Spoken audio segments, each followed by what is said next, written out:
പിറവത്ത് അതിഥി തൊഴിലാളിയെ 500 രൂപ വാടകയിൽ പട്ടിക്കൂട്ടിൽ താമസിപ്പിച്ചു. ബംഗാൾ മുർഷിദാബാദ് സ്വദേശിയായ തൊഴിലാളി ശ്യാം സുന്ദറാണ് പട്ടിക്കൂട്ടിൽ വാടകയ്ക്ക് കഴിഞ്ഞത്.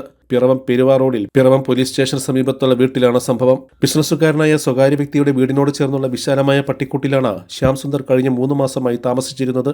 താമസിക്കാൻ പണമില്ലാത്തതിനാലാണ് 500 രൂപയ്ക്ക് പട്ടിക്കൂട്ടിൽ താമസിക്കുന്നതെന്ന് ശ്യാം സുന്ദർ പറയുന്നു. പട്ടിക്കൂടിന്റെ ഗ്രില്ലിന് ചുറ്റും കാർഡ്ബോർഡ് കൊണ്ട് മറച്ചിട്ടുണ്ട്. പാചകമെല്ലാം കൂട്ടിനകത്താണ്. കൂട് പൂട്ടാൻ പൂട്ടുമുണ്ട്.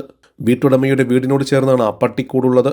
ശ്യാം സുന്ദർ പട്ടിക്കൂട്ടിൽ താമസിക്കുന്ന വിവരം നാട്ടുകാരിലൊരാൾ അറിയിച്ചതിനെ തുടർന്ന് ആരോഗ്യവകുപ്പ് അധികൃതർ സ്ഥലത്തെത്തി പരിശോധന നടത്തിയിരുന്നു. Police Shyam സുന്ദറിനെ taluk ആശുപത്രിയിലെത്തിച്ച വൈദ്യപരിശോധനയ്ക്ക് വിധേയനാക്കി.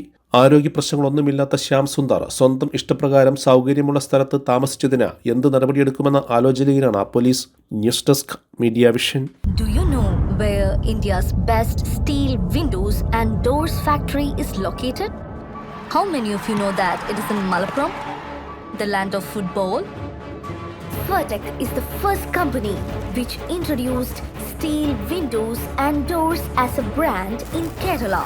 Today, Vertec has grown so big in the industry as a producer and manufacturer of steel windows and doors.